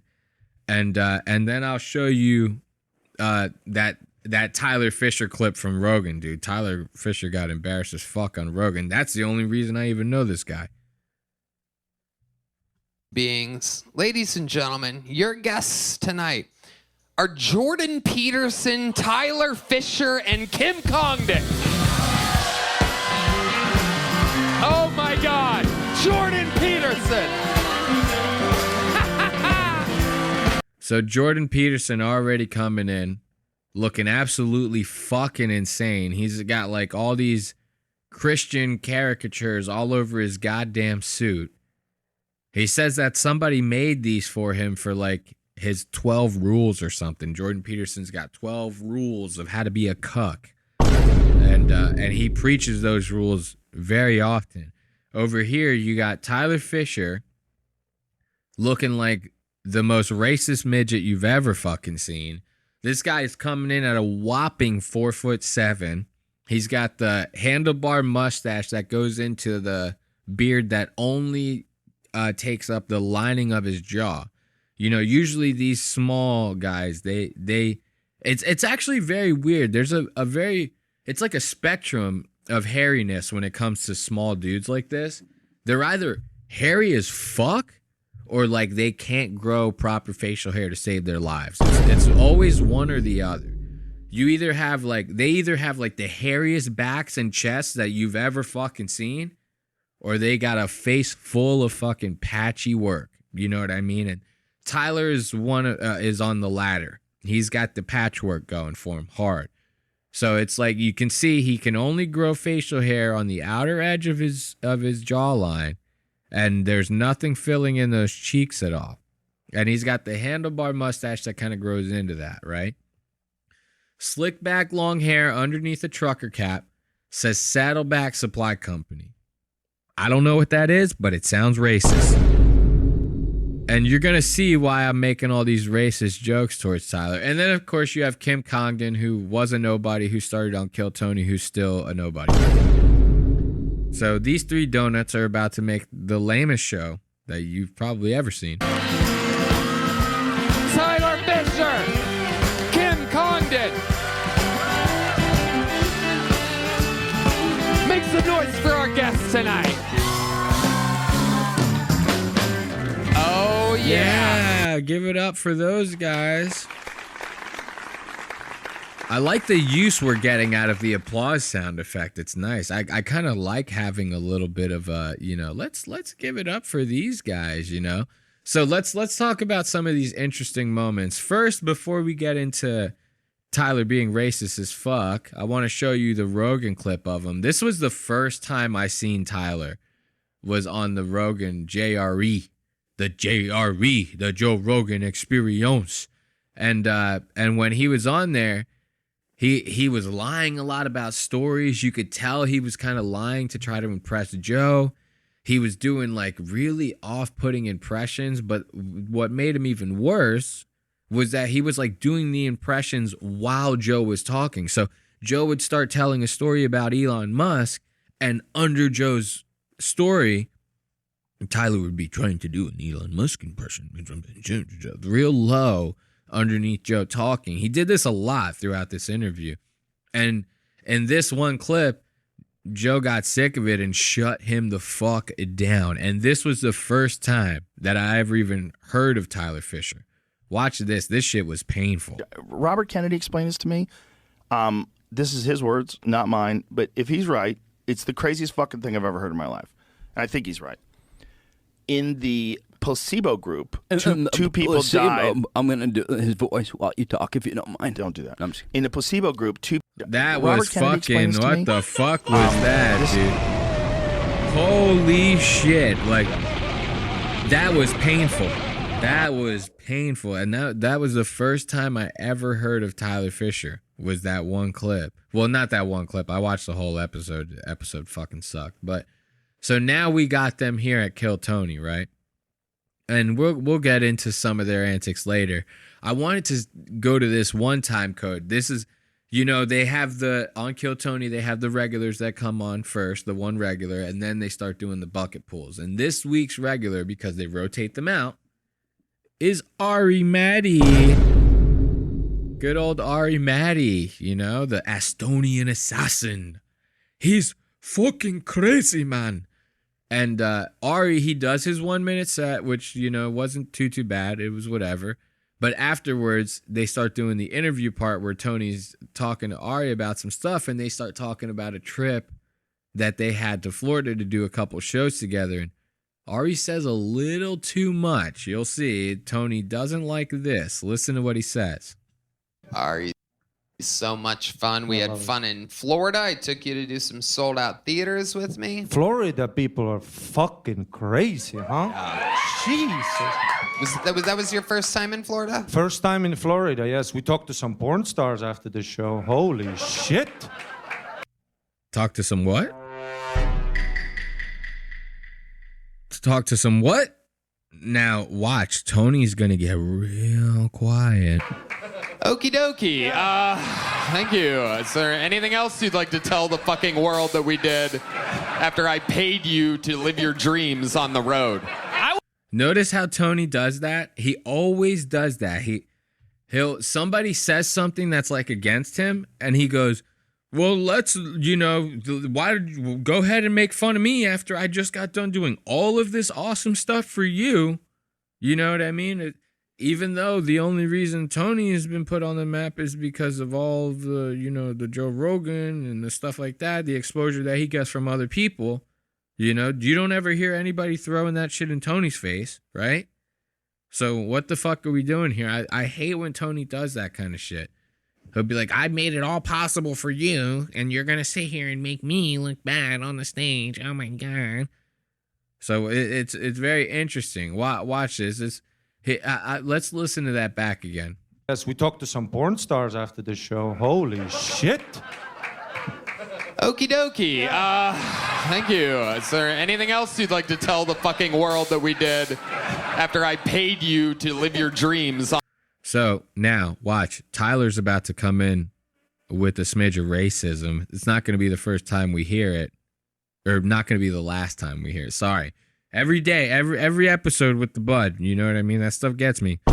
So it's not going to be the last time we hear this racism from Tyler. Watch this. He tries to throw one of these racist zingers in there. On the road. I was available. You take this illegal immigrant over. Finish the wall. You got to finish the wall. They're taking our jobs. See, so now Tyler, he's making this joke because nobody knows who the fuck he is. He's not getting booked. I'm pretty sure, if I remember correctly from that Rogan episode, I think he might work at the mothership. He might be like a door guy or some shit like that. So, you know, Tyler's like, Tony, what the fuck, man? You could have took me on the road. Instead, you're taking this fucking illegal immigrant? What the fuck are we doing here? And then he goes into the Sebastian Maniscalco. We need to finish the wall. Okay? That's one of the laziest impressions that you could possibly do. If you're going to be an impressionist, don't do Sebastian Maniscalco. Everyone can do it. My grandmother can do Sebastian Maniscalco. She don't even speak fucking English. You know what I mean? Like, so let's lay off of the Sebastian impressions. If you want to do a real impression, do Trump. But, you know, see that? Bringing that back full circle from the previous bit. You know what I mean? From the previous segment. Do you get what I'm saying? I brought it back full circle. So, yeah. He's like, oh, you got to build the wall. You gotta build the wall. You know, they're taking our jobs. It's just hacky ass behavior coming out of Tyler. It's very off-putting. He does these wacky fucking little racist zingers. You know what I mean? Now, watch, before we get into some more racist zingers from Tyler, I wanted to show this guy, this little Rick Glassman off of Wish. This dude, we're just going to play him for a second. This was one of the bucket pools that they got from the audience. Kill Tony is very good for bringing these, like, you know, extra chromosome people on stage, which I guess is nice to give them a platform. You know, even Walmart has those door greeters. But, you know, does it have to be every single fucking person that comes on stage? I mean, come on. Sometimes you can barely understand these people talk. But this guy wasn't that bad. Recently, a homeless man called me a bitch. How did he know that? Let's see. How did he know that? He took one look at you. You opened your mouth and said hi to him, and then you started acting erratically. He pegged you from the second he saw you. This Rick Glassman on Wish looking ass motherfucker. But I'll tell you right now, he's, you know, you got to give it up for the people with their tics and their problems, you know, can't hate on them. I especially can't hate on this guy because he kind of roasts the fuck out of Jordan Peterson, which I always get a kick out of. Watch this. This is after his set when they're talking to him, and immediately the comedians start trying to make fun of him. He ends up just turning it around on Jordan, fucking his whole life up. Jordan, what do you think of the great Jack Shaw? Who's the character you're playing, or is that actually you? It's me. That's me. When did you discover that and decide to capitalize on it? The last time I was on this show. See, so the guy's trying to defend himself. He's like, actually, I've been here once before, bitch. You should act like you've been here before, too. You know what I mean? So he's already getting primed to fucking take one out on Jordan. And Jordan keeps trying to zing him. Jordan's not a comedian. He's got to remember that. Yep. Nervous, neurotic. What were you going to say there, John? Are you a comedian? What are you? What's? See, so now I like that. This guy comes back. He goes, I'm sorry. I don't even know who the fuck you are. So, like, what are we doing here? You're making fun of me? I don't even know who you are, Mr. Jordan Peterson. So it's like right there. I love to see that, whether it's coming from a handicap or not. I really like that. So now we're going to get into some of these little racist zingers from Tyler. Remember, I told you Tyler is good for that racism. He looks like Kevin Bacon out of that movie, that Barack Obama movie. What was it, like The World Left Us Behind, or Leave the World Behind, I think it was called. And Kevin Bacon's in there for like a whole 5 minutes. Kevin Bacon looks like the epitome of a racist Trump supporter. That's kind of the vibe that Tyler's giving off now. He actually, I don't know, he might have stole the costume from the set. So he's giving off that vibe. He's looking like that vibe. And like people say, if it walks like a duck and it quacks like a duck, it's probably racist as fuck. You know what I mean? So that's kind of the vibe that we're getting here. And watch, Cam Patterson, another Kill Tony regular, comes on stage, does his set. Now they're talking after the set. Tyler's hitting them with these little racist zingers. Watch this. I be sleeping real good. I be sleeping real good. Yeah, go ahead. Well, I think Kamala Harris would make you VP because you're the only person I can understand less than her when you talk, man. For real? She don't speak good? She doesn't speak English, no. For real? No. I ain't never heard her speak before. I ain't never heard her speak before. Now, Cam Patterson does talk like a fucking moron, but we all understand him. Come on, let's be real here. We understand what he's fucking saying. So Tyler's sitting there going like, oh, I think Kamala Harris would make you vice president because you're the only other person that I can't understand more than her. Now, why is he saying this? Why is he saying that? Basically, he's saying, I think Kamala Harris would make you vice president because you're black. And black people, they don't talk so good. So, because I can't understand you and your Ebonics. And when Kamala Harris talks, which she doesn't talk with Ebonics. Yeah, she does when she's like trying to pander to the voters, but normally she's talking normal, like a regular person. She's an idiot, but that doesn't mean you can't understand what she's saying. So yeah, this might come off as a joke to him and some of the people in the crowd, but it's racist as fuck. You know what I mean? Like, that is extremely racist. And he does that a couple different times. Let's listen back to this one more time. This is racism Fishcer at his peak. Yeah, go ahead. Well, I think Kamala Harris would make you VP because you're the only person I can understand less than her when you talk, man. For real? She don't speak good? She doesn't speak English, no. For real? No. I ain't never heard her speak before. I ain't never heard her speak before. That shit crazy, dog. That shit fucking crazy. See, the fact that this guy is making these kind of jokes, it's like, I don't know. To me, they're not funny. I could go for a racist joke from time to time. You know what I mean? I especially like the ones about Puerto Ricans. So those are my favorite jokes. If you got a good Puerto Rican joke, hit me up. So, but these are just not funny. They're like, if anything, they're very telling about like how you view black people. You're 4'7", you're clearly angry at the world, and what happened? Did a black guy like steal your girlfriend in high school or something like that? Is that what's going on here? You a little upset because somebody that you had in the past is getting piped down by 12 inches of black rod. I'm sorry, buddy, but you seem like a bitch. That's all it seems like to me. You seem like a racist fucking bitch. And I'm talking, the racism is palpable. It's like he is getting very, very racist. What else is going on? Anything else? Man, I just bought a new car today. Whoa. Yeah. Oh, my goodness. Hell yeah. What did you say? Wait, who understood what that was? I got a new car. Oh, congrats. See, this is fucking wild. Look at this. You're trying to tell me this guy is not full of racism. He's like, this is the most racist midget I've ever seen in my life. Listening to that shit is fucking hard, And I don't like Cam Patterson. I think Cam Patterson's a fucking retard. But listening to that, I'm like, yo, what the fuck, dude?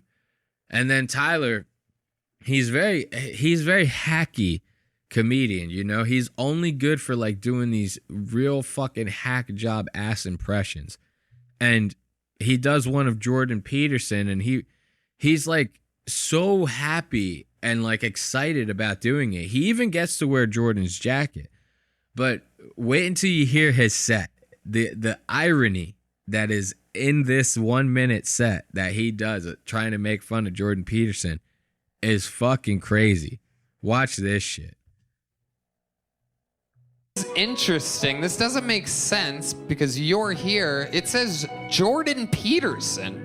What does this mean? Jordan Peterson. This is the next bucket pool, ladies and gentlemen. Oh, wait a second. What is going on here? Jordan's taking off the Ladies jacket. and gentlemen, Tyler's some taking funny off business his going on. Racist Kevin Bacon vest. Switcheroo? Wait a second. Look at that. Ladies and gentlemen, make some noise. I do believe this is Jordan Peterson, everybody. Look at this. Tyler is swimming in that fucking jacket. Tyler, for those of you just listening, Tyler Fishcer and Jordan Peterson have planned out this little gag that they got going on where they go, hey, the next bucket pool on Kill Tony is Jordan Peterson. But wait, Jordan Peterson's on stage. What could that possibly mean? You know, what could you possibly mean by that? And then Jordan, he takes off his jacket. He gives it to Tyler. Tyler puts it on, and it's the biggest thing he's ever worn in his entire life. Tyler is fucking swimming in this goddamn thing. Look at the sleeves on this. Look at how tiny Tyler's hands look because of the fact that he's wearing this jacket. Those little baby digits. You know what I mean? That's like the type of shit you play the keyboard to. It's like, you know, the little, like when a cartoon is trying to tiptoe through like a house real fast and they play that piano. It's like, you know, every time they take a couple steps. That's what it reminds me of, Tyler's little fingers twitching. You know, that little piano riff. Well, you know, it's like, you know, it's like, it's been a comical evening, you know. Hold up. This is a better angle of this. Look at the jacket on Tyler. The shit is practically touching his knees. His fingertips are barely poking out the sleeves of this thing. Oh my God. This guy is like the fucking worst thing. He is like the worst thing. I actually hate him. Fucking somebody do me a favor and fucking shoot him. More. Shoot him more. More. Fuck. This guy's got to go. You know, and it's like, well, I was going to try to be funny, but it's like, well, it depends what the meaning of funny is. It's like, forgot to clean my damn room, you know. Like, well, on the way here, I fingered a cat, you know. It's like, so anyways, well, I'm single, you know. It's like, I'm a tiny guy, height challenged, you know.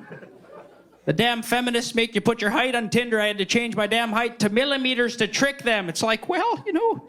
Okay, now this is what I find very interesting, and this is the irony that I was talking about. So now this guy, he gets on stage, he puts on Jordan's jacket. Like I said, he's fucking swimming in it. So, you know, there's right there, that's enough. Everybody's laughing. You don't have to do your set. We're all laughing at you. It's a great job. Very, very, very proud of you. But now he's making jokes about Jordan being short. Bro, you're fucking wearing this guy's jacket like a dress. You know what I mean? Like this guy, look at the jacket. Once again, we're going to zoom in on this. This guy is making fun of Jordan Peterson's height, and his fingers aren't even sticking out of the ends of the jacket sleeves. The jacket goes down to his ankles. Like, you have to really pick your battles here, buddy. This is crazy. It's like, so anyways, well, I'm single, you know. It's like, I'm a tiny guy, height challenged, you know. The damn feminists make you put your height on Tinder. I had to change my damn height to millimeters to trick them. It's like, well, you know. And it's like, oh, well, you know. Oh, well, you know. There's a fucking Tyler Fishcer. Now, this is we'll end on this note. I like this part right here.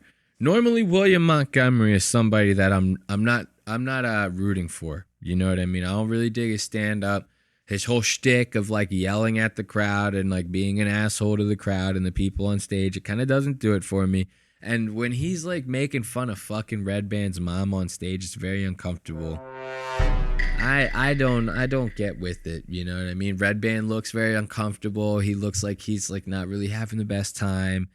William does it like every single fucking week, and everybody on stage is always not on Red Band's side. And Red Band's the backbone of the show. I mean, let's be honest here. But so William's not somebody that I'm normally on his side. But when William got his eyes on Tyler Fishcer, oh, you better believe I was rooting for William. I was like, what is William going to say about this motherfucker? And I'm not going to lie, he didn't disappoint me. You know what I mean? So let's check out William sizing up Tyler real quick. Yeah.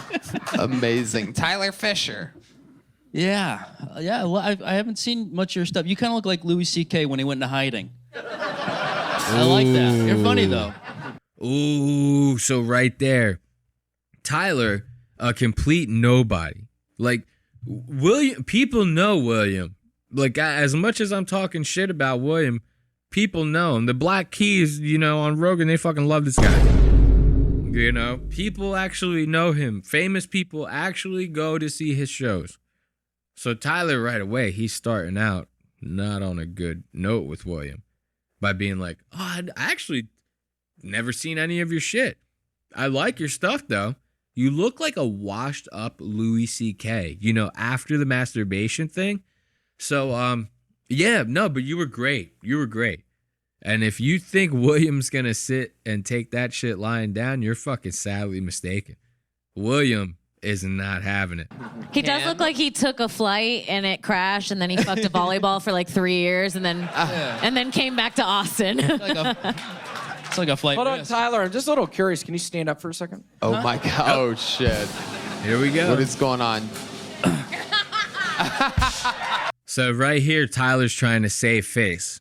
William immediately is going to attack Tyler's height. That's going to be when you're somebody like Tyler, you have to really like check on who you're making fun of. You know, you don't want to go overboard with cracking on people, because you're right out the rip. Your shortness is going to be number one. Everyone's going to fuck with that. So you're already at a disadvantage. You can't just be roasting anybody, my friend. Because they're going to win. It'd be like if you were like visibly going bald and trying to save it. You know, you still had the stuff on the sides, which I will have when I start to go bald. I will fight tooth and nail to the last hair. But it's like when you see somebody who's visibly balding, that person, you know, you don't want to be making fun of people when you got that. People right away, they're going to be like, you're a bald bitch. I'm sorry. Everybody in the room's going to laugh. You know what I mean? You're going to lose the crowd right away. So you can't be roasting people when you're fucking 3'2".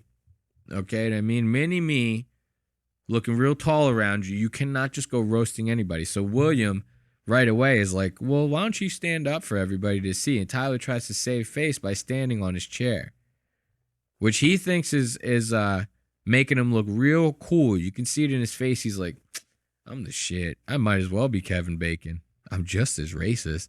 Like, so, you know, William, he's about to have a little fun with this guy. Watch. Everybody knows you're fucking 4'7", dude. Don't talk about my fucking whatever the fuck you just said, dude. You're a tiny little short guy. Yeah, I know, but I go up that must on women. Be fun it's being easy. so short. You could probably have fun with people being so short. Such a little guy. Be nice, William. You're a cute little guy. Look at you. Thank you. You really are a sweet, cute little guy. Hey, listen, there was the twinkle that I was talking about with his tiny little fingers. Listen real carefully. The keyboardist is doing it in the background. With those blue eyes, look at you. With small little fingers and small little arms and a small little body. You're sweet looking. William, what are you passionate about this week? Look at William's face, dude. William would actually murder this man. Like, if you put William in a room with him alone, right now, William would murder this man. And I'm here for it. I would like to see that. I wouldn't mind seeing a couple of rounds get put in him. You know what I mean? It wouldn't be the worst thing ever. So William's like fucking not having it. And I thought that was a good one to end on, you know, because normally I'm shitting on William. This time I'm very much on William's side. You know what I mean? So that'll end up doing it for us. Let's get a little bit of music cranking on this outro. You know what I mean? As always, we love having you here at Lost Aux Media. It's another nice little variety show with a lot of jamokes. We always love to have you be a part of that. Always, I'm getting lost here. Let's just end the shit. Catch us at youtube.com/@LostAUXmedia. That's youtube.com/@LostAuxMedia. Every Wednesday at 4 p.m., those video episodes go up. And every Wednesday at 5 a.m., the audio episodes go up on Spotify, Apple Podcasts, and anywhere else you catch your podcasts. That way, you can listen to the show on your way to work, and once you get home, you can watch them. That's just the way we do the stuff here, okay? You know? So, until next week, I really thank you guys for watching. Until next time, goodbye.